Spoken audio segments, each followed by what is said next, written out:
ఓం అస్మద్గురుభ్యో నమః. శ్రీమతే రామానుజాయ నమః. యో నిత్యమచ్యుతపదాంభుజయుగ్మరుక్మ వ్యామోహతస్తదితరాణి తృణాయ మేనే. అస్మద్గురోర్భగవతోస్య దయైకసింధో రామానుజస్య చరణౌ శరణం ప్రపద్యే. కాశ్యపాన్వయ సంఖ్యాతం నారాయణపదాశ్రితం శ్రీమన్నారాయణం వందే యతీశ్వరశ్రియాజుషం. ప్రియ భగవద్బంధువులందరికీ దాసుడు ప్రణామాలు తెలుపుతూ, హనుమద్వ్రతం అనగా ఈ యొక్క మార్గశిర మాసంలో వచ్చేటువంటి త్రయోదశిని ఈ యొక్క హనుమద్వ్రతం కింద ఆచరిస్తూ ఉంటారు. మాసానాం మార్గశీర్షోహం అని శ్రీకృష్ణ పరమాత్మ చెప్పినట్టు చెప్పాడంటే ఆ యొక్క మాసానికి ఎంతటి విశిష్టత ఉన్నదో మీరు గమనించండి. సాక్షాత్తు శ్రీకృష్ణ పరమాత్ముడే చెప్పాడు కాబట్టి ఆ యొక్క విశేషించి ఈ యొక్క హనుమంతుడు ఈ యొక్క సీతాన్వేషణ జరిగింది ఈ యొక్క మార్గశిర మాసంలోనే. సీత గురించి వెతికిటాడంట హనుమంతుడు ఈ యొక్క మాసంలోనే. ఇది మార్గశీర్షే త్రయోదశ్యాం శుక్లాయాం జనకాత్మజ దృష్ట్యా దేవీ జనకాత్మజ మహావీరేణ ధీమత. ఆ యొక్క అమ్మాయికి అన్వేషణకి ఆ యొక్క హనుమంతుడు సంకల్పించినటువంటి విశేషమైనటువంటి రోజు ఈ యొక్క హనుమద్వ్రతం. అయితే హనుమంతుడు సీతాదేవిని చూచాడు. ఆ రోజున హనుమంతుని పూజించిన వారికి సకలమైనటువంటి కోరికలు కూడా తీరి దుఃఖాలన్నీ కూడా నివృత్తి కల్పించబడతాయంట ఈ యొక్క హనుమద్వ్రతం రోజున. ఈ యొక్క వ్రతం చాలామంది ఇదివరకు చాలామంది కొంత ఆచరిస్తూ ఉంటారు ప్రతి సంవత్సరం కూడా. కొంతమంది హనుమద్వ్రతం గురించి చాలా విశేషంగా చాలామందికి వాడుకలో కొంతమంది అన్ని వ్రతాలు చేసినట్లుగా దించేది, కానీ కొంతమంది చేసేవాళ్ళు ఉన్నారు కూడా. అసలు ఈ వ్రతం గురించి మనం విశేషంగా తెలుసుకునే ప్రయత్నం చేద్దాం. ఈ వ్రతాన్ని మార్గశిర మాసం శుద్ధ త్రయోదశి అయితే బ్రహ్మ ముహూర్తంలో లేచి ఆ యొక్క గురుధ్యానంతో పాటు యథోచితంగా ఈ యొక్క వ్రతానికి మనం సంకల్పించాలి. హనుమంతుడు ఆ యొక్క పంపాతీర విహారే గంధమాదన సంచారం అని చెప్తాం మనం. ఆ యొక్క పంపాతీరంలో కాబట్టి ఆ వ్రతాన్ని మనం పంపాతీరంగా ఒక కలశాన్ని పెట్టుకోవాలి. ఆ యొక్క జలాన్ని, శుద్ధ జలాన్ని పంపాతీరంగా భావించి పెట్టి కలశం పెట్టుకుని అక్కడి నుంచి హనుమద్వ్రతాన్ని ఆచరించినట్టుతో ఆ యొక్క పంపాతీరమున మనం ఈ యొక్క వ్రతం ఆచరించినట్లుగా మనకి సంకల్పం చేస్తాడంట స్వామి. అంటే ఆ యొక్క శుద్ధ జనాన్ని మనం పంపా నదీ తీరంగా భావించి ఆ యొక్క వ్రతాన్ని సంకల్పంగా చేయాలి. అవసరమైన ద్రవ్యాలు ఆ యొక్క పీఠం, పట్టు వస్త్రాలు, కొబ్బరికాయలు, పూలు, పండ్లు, షోడశోపచారమైనటువంటి ద్రవ్యాలు, హనుమత్ ప్రతిమ. అయితే హనుమంతుని యొక్క ప్రతిమ ఏదన్నా ఉంటే సరే, లేదా ఆ యొక్క యంత్రం, హనుమత్ యంత్రం కూడా చాలా ఉంటుంది. దానికి 13 ముళ్ళు గలటువంటి తోరంగా మనం సిద్ధంగా చేసుకోవాలి. 13 ముళ్ళు వేస్తారనమాట ఆ యొక్క తోరానికి. మనం కార్తీక మాసంలో 21 అంటాం. అలాగా దీనికి ఈ యొక్క హనుమద్వ్రతానికి 13 ముళ్ళు గల తోరాన్ని పట్టుకుని సిద్ధంగా చేసుకుని అందరినీ కూడా ఆహ్వానించి యథాప్రకారంగా ఈ యొక్క వ్రతాన్ని మనం ప్రారంభించాలి. అయితే ఈ యొక్క వ్రతం గురించి వ్రత కథని మనం కొంచెం తెలుసుకునే ప్రయత్నం చేద్దాం. సౌనకాది మహామనుషులందరూ కూడా గంగా తీరంలో ఉన్నటువంటి జగన్నాథుడు ఆ యొక్క లక్ష్మీపతి అయినటువంటి విష్ణువుకి నమస్కరించి పరమ భాగవతోత్ముడగు సూతమహాముని ఈ విధంగా అందరూ అంటున్నారంట.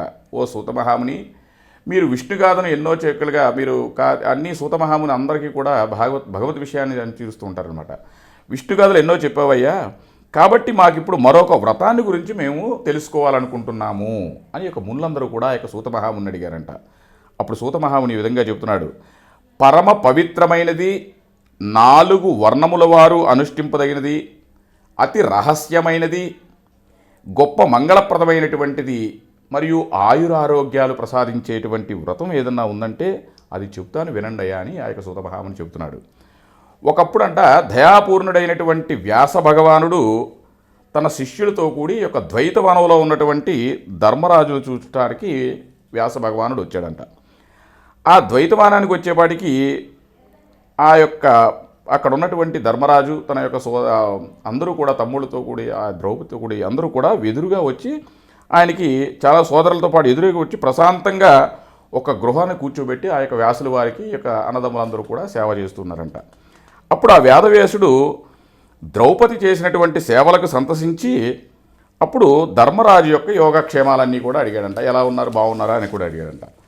అడిగినప్పుడు యథాప్రకారంగా వ్యాతమహాముని విట్టుకున్నాడు. ఓ మహారాజా, ధర్మజ క్షేమమా, క్షేమంగా ఉన్నావా, మహావీరుడు భీముడందరూ కూడా సుఖంగా ఉన్నాడా అని నకుల సహోదరులందరికీ కూడా క్షేమ సమాచారాలను ఆ యొక్క వేదవ్యాస మహర్షి చెప్పారు. అప్పుడు పాశుపత మహాస్త్రమును సంపాదించిన కదా అని అడిగి అనంతరం ధర్మరాజా సాంప్రదాయమైనటువంటి మిక్కిలి రహస్యమైనటువంటి ఒక వ్రతాన్ని చెబుతున్నాను అని సాక్షాత్ వేదవ్యాసుడు ధర్మరాజుకి చెప్పాడంట. అప్పుడు అంటాడంట, ఆ వ్రతం పేరేంటయ్యా, ఆ వ్రతాన్ని మహత్యం ఏంటో తెలుపవలసింది అన్నప్పుడు ఏ మాసమునందు దాన్ని ఆచరించాలో గనక తెలిపినట్లయితే సదా మేము ఆచరిస్తామని యొక్క ధర్మరాజు ఆ యొక్క వేదవ్యాసులు భగవానుకు చెప్పారంట. అప్పుడు సహోదరులతో కూడి దుఃఖితుడివై ఉన్నటువంటి అంతటి ఆదరం కల మీకు బంధువులు లేరు అని ఈ రీతిగా ధర్మరాజు వ్యాసుని అంద గౌరవంతో చెప్తున్నాడంట. హనుమంతుని మనస్సున పలుమార్లు స్మరించుచు ఇట్లు చెప్పాడంట ఆ యొక్క వేదవ్యాసునుడు. ఓ అద్భుతమగు ఈ యొక్క వ్రతము హనుమద్వ్రతము. దీనిని మనం హనుమాని ఉచ్చరించడం చేతనే మన నిస్సందేహం చేతనే ఆ సందేహం అంతా కూడా మనకు కార్యసిద్ధి. అంటే హనుమా మనకి మా మంత్రం కూడా చెప్తుంది. హనుమ అంజనా సూను వాయుపుత్రో మహాబల రామేష్ట పల్గుణసక పింగాక్షో మిత విక్రమ ఉదదిక్రమణశ్చైవ సీతాశోక వినాశక లక్ష్మణ ప్రాణధాత చ దశగ్రీవాస్య దర్ప ద్వాదశైతాని నామాని కపీంద్రస్య మహాత్మనః స్వాపకాలే పటే నిత్యం యాత్రకాలే విశేషతః తస్య మృత్యుభయం నాస్తి సర్వత్ర విజయీ భవేత్. ఈ యొక్క 12 నామాలు ఉంటాయి. ఈ యొక్క 12 నామాలో హనుమా అని మనం హనుమ వ్రతానికి ప్రారంభించే ముందు హనుమా అనంగాలే కూడా సందేహం లేనటువంటి మన యొక్క మనసులో కార్యసిద్ధి అయిపోతుందంట ఆ యొక్క పదాన్ని మనం ఉచ్చరించడం వల్లనే. అప్పుడు కోరినటువంటి కోరికలు ఏమైనా తెలుపమన్నప్పుడు అప్పుడు శ్రీకృష్ణుడు ఈ వ్రతాన్ని దుష్టగ్రహాలన్నిటి కూడా పారదోలుతుంది, మహాజ్వరాలన్నీ కూడా పోగొడుతుంది, కోరినటువంటి కోరికలన్నింటినీ కూడా నెరవేరుస్తుంది. శ్రీకృష్ణ పరమాత్మని ద్రౌపది ప్రార్థించడం వలన ఈ విశిష్టమగు హనుమద్వ్రతం ఆమెకు తెలిసిందంట. అంటే శ్రీకృష్ణ పరమాత్ముడే చెప్పాడంట ఈ యొక్క వ్రతం గురించి ద్రౌపదికి. దాని ప్రభావాన్నే మీకు సర్వసంపదలు లభించినవి. ఒకప్పుడు అంట ఆ ద్రౌపది యొక్క కంఠమునందు ఉన్నటువంటి హనుమద్వ్రతం యొక్క తోరం 13 సంఖ్యలుగా కలిగినటువంటి రక్షాసూత్రం ఆమె యొక్క మెడలో ఉండటం వలన ఆ హనుమద్వ్రతం గురించి చెప్పాడంట. ఆ మాట విని విరిగిన కోపవరుడు ఐశ్వర్య గౌరవ అర్జునుడు అన్నాడంట, ఏంటి పౌరుషంగా ఇట్లా పడికాడు, నా జెండాపై కట్టుబడినాడు అతని యొక్క రక్షాసూత్రం నీ మెడలో ఉంటావు అంటే ఈయన అనుకున్నాడు, అహంకారపూరితుడు అయ్యాడంట అర్జునుడు.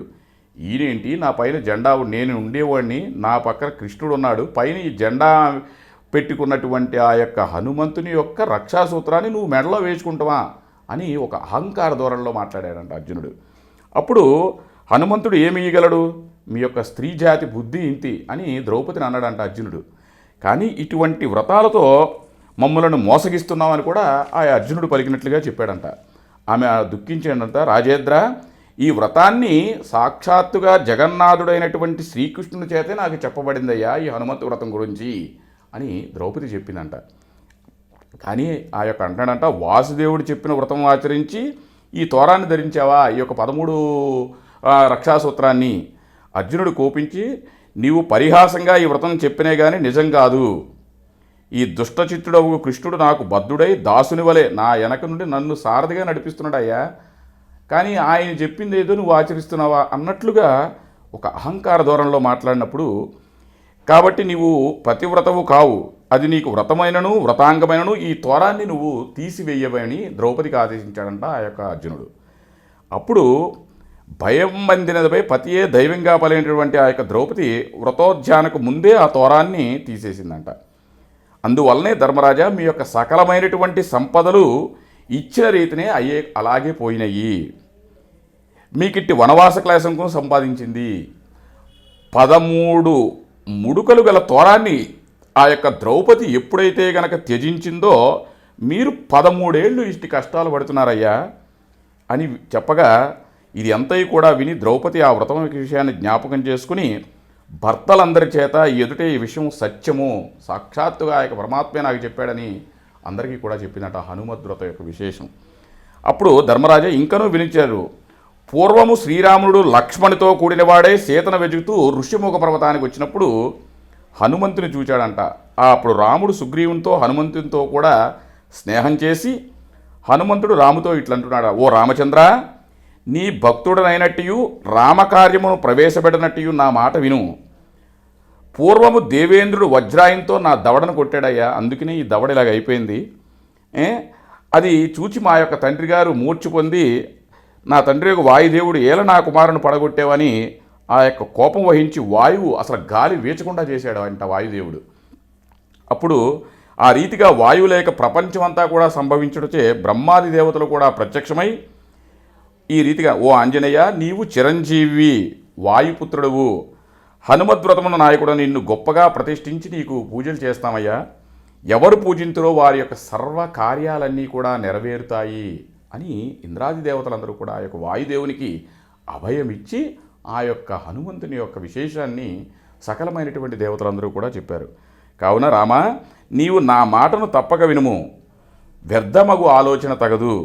దీనిని సత్యంగా నుంచు. నీకు మనసులో నచ్చినచో కార్యసిద్ధికే ఈ యొక్క హనుమద్వ్రతాన్ని గురించి విశేషంగా చెప్పినప్పుడు ఆకాశవాణి కూడా చెప్తుందంట, ఈ వ్రతము ప్రతి ఒక్కరికి కూడా సత్యము అని చెప్పగా, ఓ హనుమంత, ఈ రకమైనటువంటి విధి ఏదైతే ఉందో ఈ యొక్క మార్గశిర మాసం శుక్లపక్ష త్రయోదశి రోజున మేమందరం కూడా ఆచరించి 13 ముళ్ళు గలటువంటి యొక్క తోరాన్ని పసుపు రంగు దానిని కలిసి ఉన్నందుంచి పిదప ఆ యొక్క ఆవాహనమునొచ్చి మేము పూజిస్తాము అని చెప్పగా, శుభప్రదమైనటువంటి యొక్క ఆచరాన్ని మనం హనుమద్వ్రతాన్ని ఎవరైతే కనుక ఆచరిస్తారో సకలమైనటువంటి కార్యసిద్ధి కూడా ఆ యొక్క హనుమంతుడు మనకి ప్రసాదిస్తారు.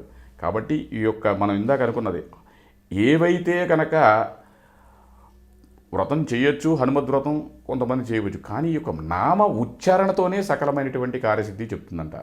హనుమ అంజనాసూను వాయుపుత్రో మహాబల రామేష్ట ఫల్గుణసక పింగాక్షో మిత విక్రమ ఉదది క్రమణశ్చైవ సీతాశోక వినాశక లక్ష్మణ ప్రాణదాత చ దశగ్రీవస్య దర్ప ద్వాదశైతాని. ఈ యొక్క 12 ద్వాదశైతాని నామాని కపీంద్రస్య మహాత్మన. స్వాపకాలే పట్టిన మనం ఎక్కడికన్నా బయలుదేరినప్పుడు కానీ, ఒక ప్రయాణంగా చేసేటప్పుడు కానీ, ఏదైనా ఒక కార్యం తలపెట్టినప్పుడు కానీ, మన ఒక ఆరోగ్యంగా కానీ, ఈ యొక్క 12 నామాల్ని కూడా మనం హనుమంతుని కనుక ఆచరించినట్లయితే సకలమైనటువంటి కార్యసిద్ధితో పాటు సర్వత్ర విజయీ కపీంద్రస్య మహాత్మన స్వాపకాలే పటే నిత్యం యాత్రకాలే విశేషతః తస్య మృత్యు భయం నాస్తి సర్వత్ర విజయీ భవేత్. అన్నింటిలో కూడా విజయాన్ని అందిస్తుందంట ఈ యొక్క హనుమద్వ్రతం విశేషం. ఆచార్య దివ్య తిరువడిగలే శరణం. జై శ్రీమన్నారాయణ.